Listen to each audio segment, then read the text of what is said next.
Hola, ¿cómo están? Soy el inspector Díaz, instructor en este curso para formación de brigadistas en medicina táctica con orientación en operaciones motorizadas. En la fecha vamos a ver un tema muy importante, como lo es el sistema respiratorio. Vamos a ver qué elementos componen este sistema, qué función tiene y qué función también tienen cada uno de estos elementos y también sus debidas características. Muy bien, arrancamos. La función principal que tiene el sistema respiratorio es el traslado del aire del exterior al interior de los pulmones y el acondicionamiento de este aire. Cuando hablamos de acondicionamiento nos referimos al calentamiento, a la humidificación y a tratar de eliminar partículas contaminantes del aire. Se lo considera un sistema porque está formado por varias estructuras, ¿sí?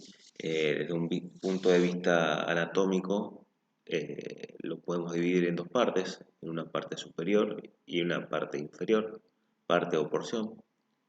En la parte o porción superior vamos a tener a lo que son las fosas nasales, a la faringe y a la laringe. En cambio, en la porción inferior vamos a tener la tráquea, los bronquios fuentes principales y las subdivisiones bronquiales inferiores, como por ejemplo los bronquios lobares, segmentarios, subsegmentarios y así hasta llegar hasta los alvéolos pulmonares.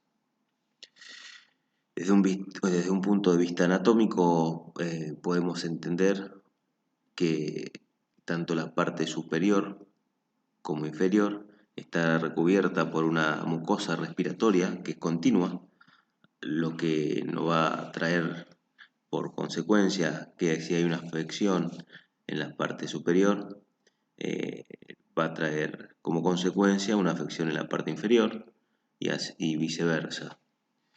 Y desde un punto de vista funcional, podemos ver que el sistema respiratorio es el que nos permite ese pasaje de aire, ¿sí? La conducción de ese aire a lo que nosotros vamos a conocer o llamar como ventilación, ¿sí?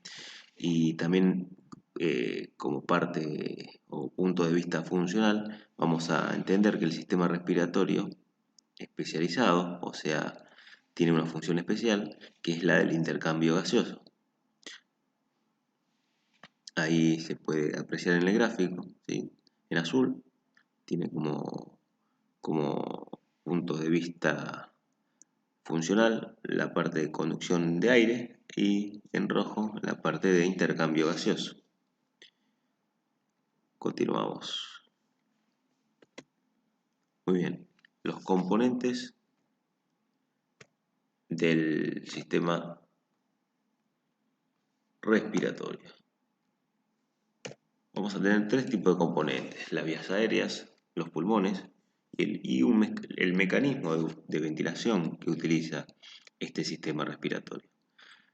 Las vías aéreas van a ser los conductos que van a transportar el aire hacia los pulmones y que vamos a ver en alguna de estas vías que se va a empezar a ocurrir lo que es el intercambio gaseoso o, mejor llamado, hematosis. Las vías aéreas se van a dividir en conductoras o respiratorias. Cuando nos referimos a las conductoras, son las que producen la conducción y el acondicionamiento del aire. Y va a estar dividida tanto en extrapulmonares, o sea, por fuera del pulmón, como en las intrapulmonares, o sea, en las que están por dentro del pulmón.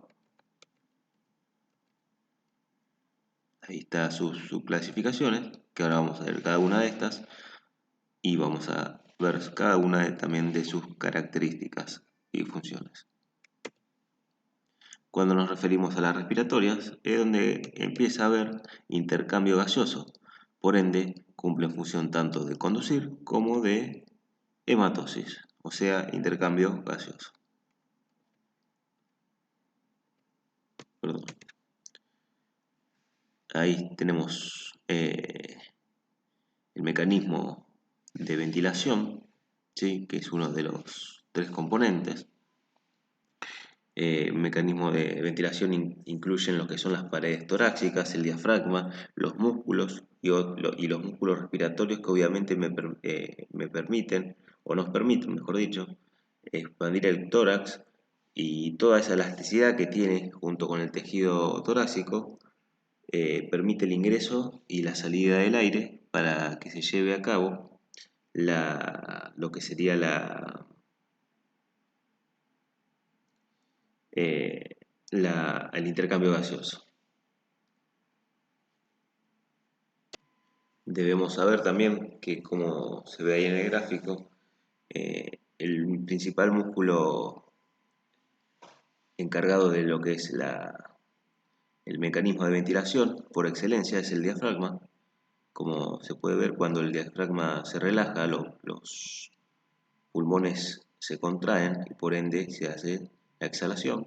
Cuando el diafragma se contrae, se achata, le deja espacio a los pulmones y ese mecanismo de presión negativa va a hacer que los pulmones se expandan y ingrese aire del exterior e inflen los pulmones. Esto también va a estar ayudado por músculos encargados que ayudan a la respiración, ¿sí? Como son los intercostales, tanto internos como externos, los músculos accesorios como el escaleno, el esternocleidomastoideo, bueno, los intercostales ya mencioné. Tanto unos como otros tienen la actividad o ayudan tanto para la respiración, perdón, mejor dicho, para la inspiración como para exhalar. Muy bien, continuemos. Llegamos a lo que sería la unidad funcional del sistema respiratorio. Sería el alvéolo pulmonar. Cuando hablamos de alvéolos, no solo hablamos de la parte del epitelio respiratorio que aporta el alvéolo, sino hablamos también de la unidad funcional que tiene tanto el epitelio respiratorio como el endotelio vascular, que proviene de la red capilar que aporta el sistema circulatorio en el pulmón. ¿Qué quiere decir? Que no solo entendamos como unidad funcional al alvéolo, donde se produce el intercambio gaseoso, sino también a las ramificaciones sanguíneas que alcanzan o llevan la sangre hasta ese alvéolo. Tal como se ve en el gráfico, ¿sí? Esto es un capilar, este en blanco es un alvéolo, ¿sí?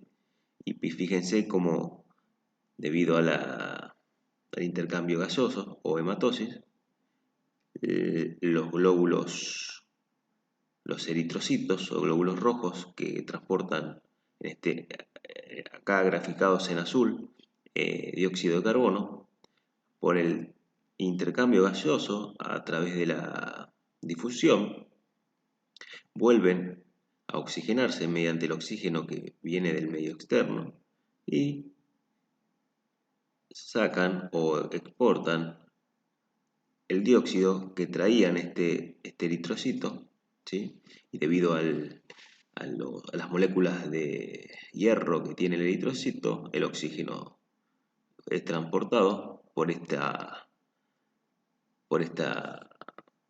célula, o mejor dicho, eh, elemento forme de la sangre, ¿sí? Que transporta gases, como lo es el glóbulo rojo.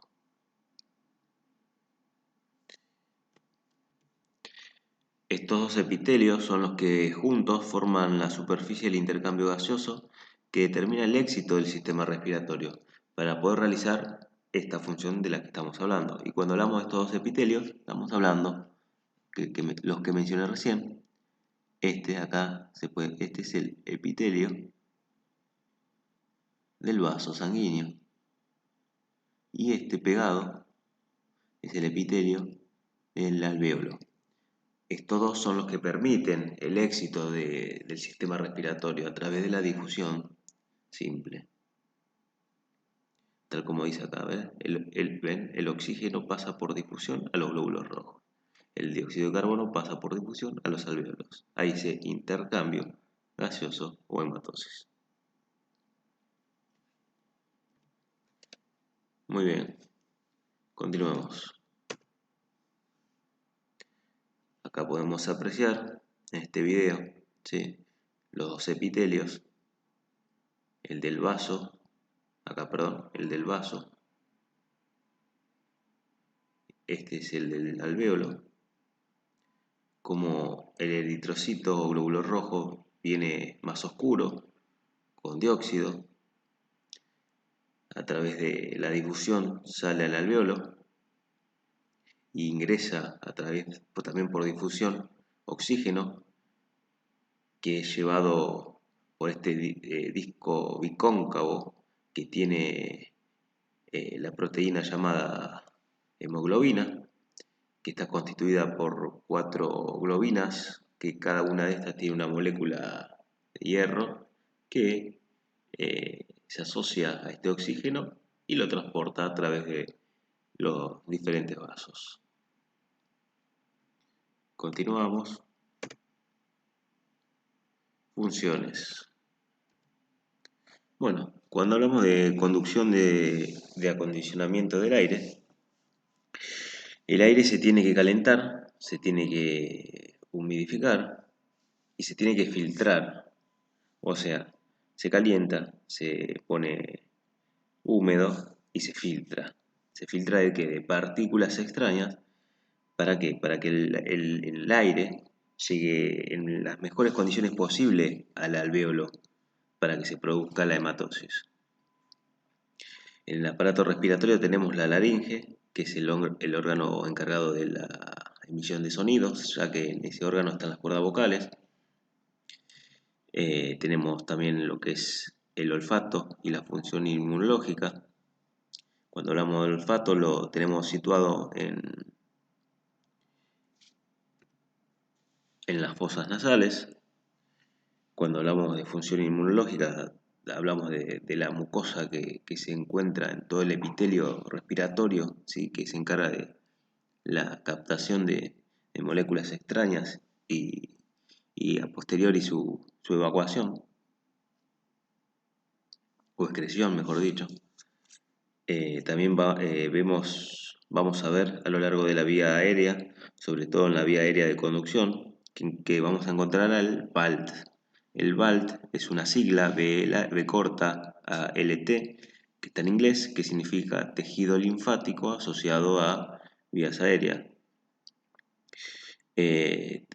Recordemos cuando vimos sangre o sistema cardiovascular, del tejido linfático, ¿sí?, de los vasos linfáticos, que era la linfa, que estaba asociada al sistema inmunológico, que se transportaba también, los vasos linfáticos transportaban la linfa, que era ese líquido remanente que quedaba de la sangre para volver a, a surtirla dentro de lo que es el tracto sanguíneo, y bueno, y también transportar elementos que tengan que ver con la inmunidad del organismo. También vamos a ver que hay células llamadas macrófagos alveolares, que los macrófagos son los encargados de eliminar partículas extrañas. También hay otro mecanismo de defensa que tenemos, que conocemos, mejor dicho, como la tos. Este nos permite justamente expulsar al exterior los patógenos o agentes extraños. Vamos a tener también una función endocrina cuando hablamos por la angiotensina 2, esto se produce a nivel del pulmón, es igual a título informativo. También existen células de gránulos pequeños que permiten en el sistema endocrino difuso, que también producen hormonas que actúan de manera parácrina, pero eso ya es otro tema. Pero para que vean que también tiene función a nivel hormonal. Continuamos.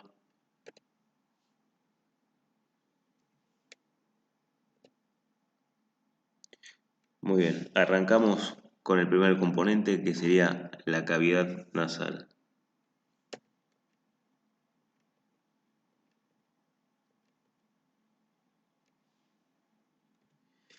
La cavidad nasal son estructuras pares que están separadas por un tabique a la mitad, por eso hay una cavidad de un lado, izquierda y una derecha.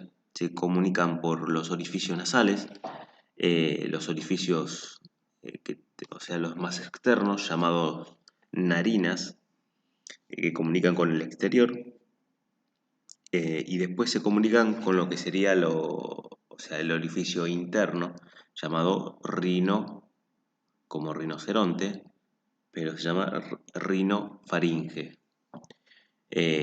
Ahí en esa localización, en la rinofaringe, se encuentran estos orificios llamados coanas. O sea, hay dos orificios, cuatro orificios mejor dicho, porque hay uno de cada lado.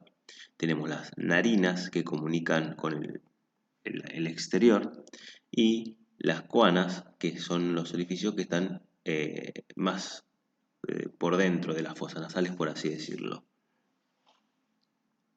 En la pared se presentan estructuras llamadas cornetes, lo que hacen es aumentar la superficie de la pared de la cavidad nasal y generan un flujo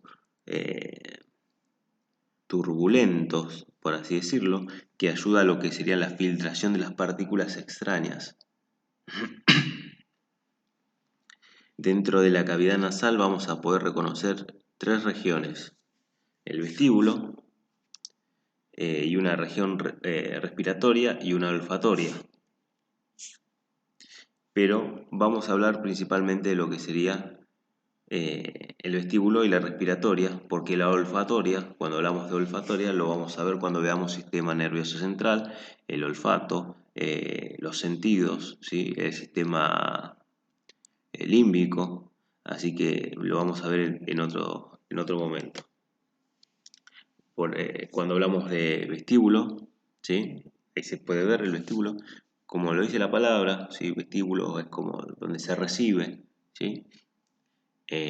Corresponde más o menos a los primeros centímetros de la cavidad nasal, es una zona de transición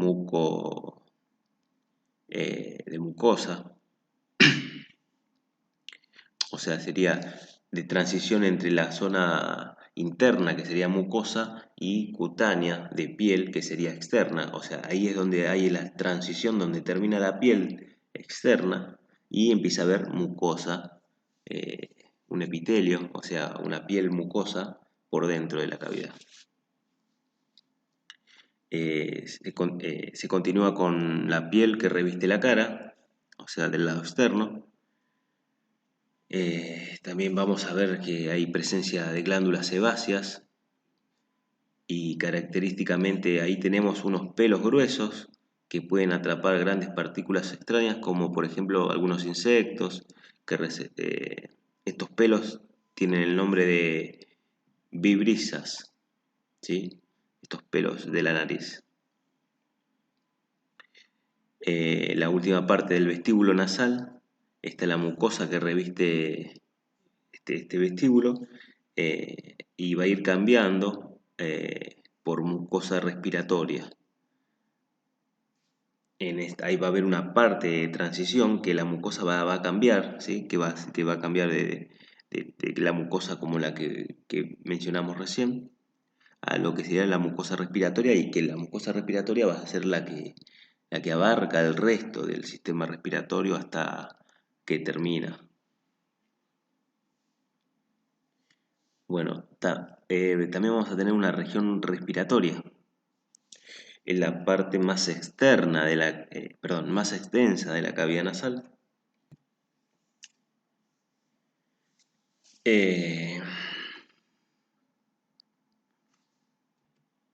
A nivel histológico vamos a ver que es un epitelio que es de tipo pseudoestratificado, cilíndrico, ciliado, porque tiene cilios, con células caliciformes. Esto también es a título informativo.